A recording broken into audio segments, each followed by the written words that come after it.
Honorable Prime Minister Sir, Namaste. My name is M. Vagish. I am student of Modern Senior Secondary School, Nanganallur, Chennai. My question is, how do you handle stress and pressure in the super strong position as a Prime Minister? What is your key factor of controlling stress?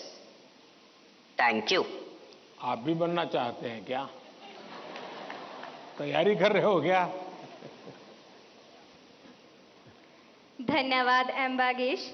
आज की इस परिचर्चा का अंतिम प्रश्न देवभूमि उत्तराखंड जो अपनी प्राकृतिक सुषमा के लिए प्रसिद्ध है, उधम सिंह नगर स्थित डायनेस्टी मॉडर्न गुरुकुल एकेडमी की छात्रा स्नेहा त्यागी ऑनलाइन माध्यम से जुड़ी हैं और प्रधानमंत्री जी से प्रश्न पूछना चाहती हैं। स्नेहा, कृपया अपना प्रश्न पूछिए। दिव्य है, अतुल्य है, अदम्य साहस का परिचय है आप। युगों युगों के निर्माता, अद्भुत भारत का भविष्य है आप। देवभूमि उत्तराखंड से आदरणीय प्रधानमंत्री मोदी जी को मेरा चरण स्पर्श प्रणाम। मेरा नाम स्नेहा त्यागी है। मैं डायनेस्टी मॉडर्न गुरुकुल अकादमी सिंकी फार्म खटीमा उधम सिंह नगर की कक्षा 7 की छात्रा हूँ। आदरणीय प्रधानमंत्री जी से मेरा प्रश्न है कि हम आपकी तरह सकारात्मक कैसे हो सकते हैं। धन्यवाद श्रीमान। थैंक्स नेहा। प्रधानमंत्री जी, आप अपने बिजी लाइफ में प्रेशर को कैसे हैंडल करते हैं और इतना प्रेशर होने पर भी हमेशा सकारात्मक कैसे रह पाते हैं? आप यह सब कैसे कर पाते हैं? कृपया अपनी सकारात्मक ऊर्जा का रहस्य हमसे साझा करें। प्रधानमंत्री जी।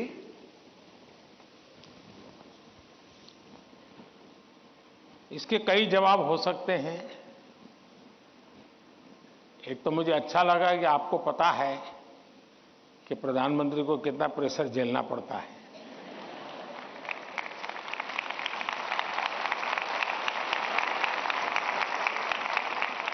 वरना आपको तो लगता होगा हवाई जहाज है, हेलीकॉप्टर है, उनको क्या है, यहां से यहां जाना है, यही करना है।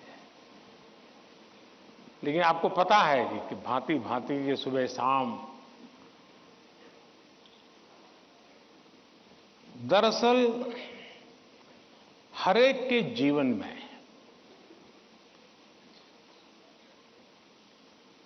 अपनी स्थिति से अतिरिक्त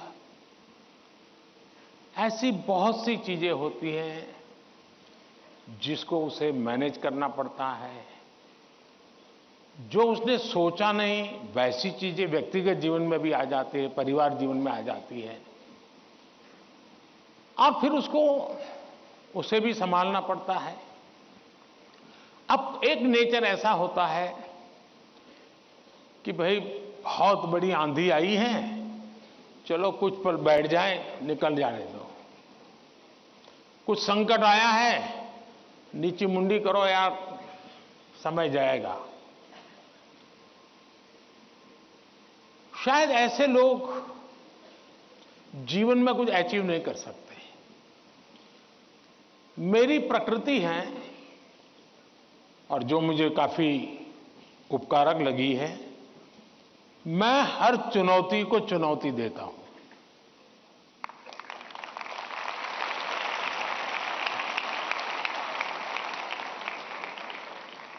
चुनौती जाएगी, स्थितियां सुधर जाएगी, इसकी प्रतीक्षा करते हुए मैं सोया नहीं रहता हूं, और उसके कारण मुझे नया नया सीखने को मिलता है। हर परिस्थिति को हैंडल करने का नया तरीका, नए प्रयोग, नई स्ट्रेटजी, ये इवॉल्व करने का सहज मेरी विधा, मेरा अपना विकास होता जाता है। दूसरा, मेरे भीतर एक बहुत बड़ा कॉन्फिडेंस है। मैं हमेशा मानता हूं कि कुछ भी है,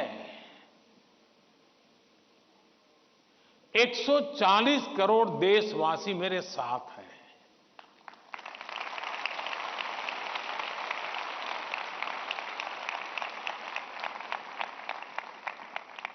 अगर 100 मिलियन चुनौतियां हैं तो बिलियंस ऑफ बिलियन समाधान भी है। मुझे कभी नहीं लगता है कि मैं अकेला हूं। मुझे कभी नहीं लगता है कि मुझे करना है। मुझे हमेशा पता होता है मेरा देश सामर्थ्यवान है, मेरे देश के लोग सामर्थ्यवान है, मेरे देश के लोगों का मस्तिष्क सामर्थ्यवान है। हम हर चुनौती को पार कर जाएंगे। ये मूलभूत मेरे भीतर मेरा सोचने का पिंड है, और इसके कारण मुझे कभी नहीं लगता यार मुझ पर आया क्या करूंगा। मुझे लगता है नहीं 140 करोड़ लोग हैं, संभल जाएंगे, ठीक है, आगे मुझे रहना पड़ेगा, और गलत हुआ तो गाली मुझे खानी पड़ेगी। लेकिन मेरे देश का सामर्थ्य, और इसलिए मैं अपनी शक्ति देश के सामर्थ्य को बढ़ाने में लगा रहा हूं। और जितना ज्यादा मैं मेरे देशवासियों का सामर्थ्य बढ़ाता जाऊंगा, चुनौतियों को चुनौती देने की ताकत हमारी और बढ़ती जाएगी।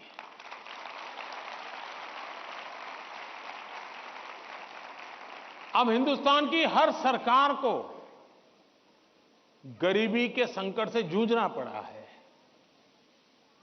हमारे देश में संकट है ही है, लेकिन मैं डर करके बैठ नहीं गया।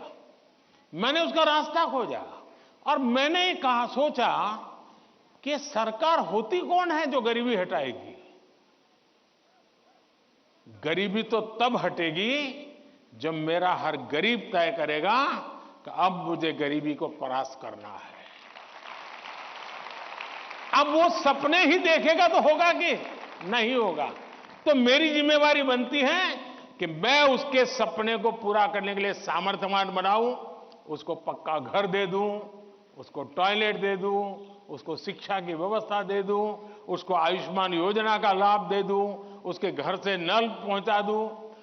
अगर मैं ये चीजों से जिसको रोजमर्रा की जिंदगी से उसको जूझना पड़ता है, अगर मैं उससे उसको मुक्ति दिला देता हूं, उसको एम्पावर करता जाता हूं, तो वो भी मानेगा अब गरीबी गई, अब मैं उसको मारूंगा। और आप देखिए, इस मेरे 10 साल के कार्यकाल में देश में 25 करोड़ लोग गरीबी से बाहर आए हैं। अब यही चीज और लोग भी तो जैसे बिताया, मैं भी बिता देता। और इसलिए मेरी कोशिश रहती है कि हम देश की शक्ति पर, देश के संसाधनों पर भरोसा करें।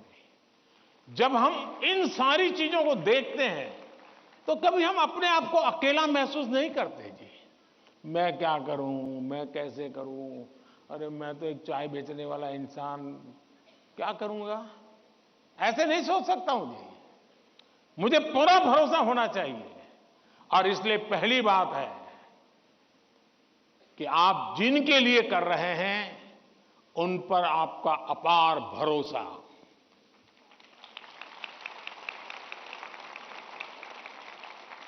दूसरा, आपके पास निरक्षीर का विवेक चाहिए।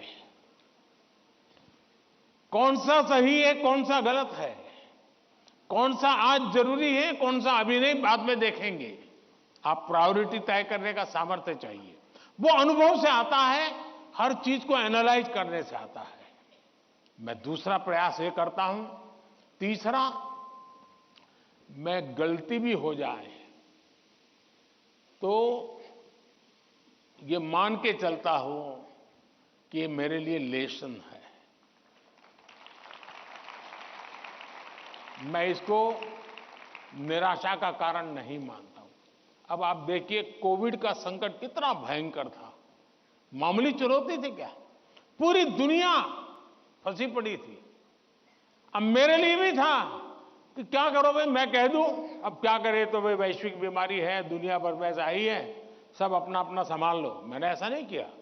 रोज टीवी पे आया, रोज देशवासियों से बात की, कभी ताली बजाने के लिए कहा, कभी थाली बजाने के लिए कहा, कभी दिया जलाने के लिए कहा। वो एक्ट कोरोना को खत्म नहीं करता है, लेकिन वो है कोरोना के खिलाफ लड़ाई लड़ने की एक सामूहिक शक्ति को जन्म देता है। सामूहिक शक्ति को उभारना। अब देखिए, पहले भी खेल के मैदान में हमारे लोग जाते थे, कभी कोई जीत के आता था, कोई जीत के नहीं आता था। जाने वाले को पूछता नहीं था, आने वाले को पूछता नहीं था। मैंने कहा पहले 3 मेडल के जीतते आएंगे, लेकिन मैं उसके ढोल पीटूंगा। तो धीरे धीरे करके 107 मेडल लाने का सामर्थ्य उन्हीं बच्चों में से निकला। सामर्थ्य तो था, सही दिशा, सही रणनीति, सही नेतृत्व परिणाम लाता है। जिसके पास सामर्थ्य है उसका सही उपयोग करना चाहिए। और मेरा तो गवर्नेंस का एक सिद्धांत रहा है कि अच्छी सरकार चलाने के लिए, इन समस्याओं के समाधान के लिए भी आपको नीचे से ऊपर की तरफ सही जानकारी आनी चाहिए, परफेक्ट इंफॉर्मेशन आनी चाहिए, और ऊपर से नीचे की तरफ परफेक्ट गाइडेंस जाना चाहिए। अगर ये 2 वे चैनल परफेक्ट रही, उसका कम्युनिकेशन, उसकी व्यवस्थाएं, उसके प्रोटोकॉल उसको ठीक से किया, तो आप चीजों को संभाल सकते हैं। कोरोना एक बहुत बड़ा उदाहरण है, और इसलिए मैं मानता हूं कि हम निराश होने का कोई कारण ही नहीं होता है जीवन में। और अगर एक बार मन में तय कर लिया कि निराश होना ही नहीं है, तो फिर सिवाय पॉजिटिविटी कुछ आता ही नहीं है। और मेरे यहां निराशा के सारे दरवाजे बंद हैं। कोई कोना भी, एक छोटी खिड़की भी मैंने खुली नहीं रखी है कि निराशा वहां से घुस जाए। और आपने कभी देखा होगा, मैं रोता बैठता नहीं हूं जी। पता नहीं क्या होगा, वो हमारे साथ आएगा कि नहीं आएगा, वो हमसे भिड़ जाएगा क्या। अरे होता रहता है जी, हम किस चीज के लिए हैं। और इसलिए मैं मानता हूं कि जीवन में आत्मविश्वास से भरे हुए और अपने लक्ष्य के विषय में। और दूसरी बात है, जब कोई निजी स्वार्थ नहीं होता है, खुद के लिए कुछ करना तय होता है, तो निर्णयों में कभी भी दुविधा पैदा नहीं होती है। और वो एक बहुत बड़ी अमानत मेरे पास है। मेरा क्या, मुझे क्या, इससे मेरा कोई लेना देना नहीं है। सिर्फ और सिर्फ देश के लिए करना और आपके लिए करना, ताकि आपके माता पिता को जिन मुसीबतों से गुजरना पड़ा, मैं नहीं चाहता हूं कि उन मुसीबतों से आपको गुजरना पड़े।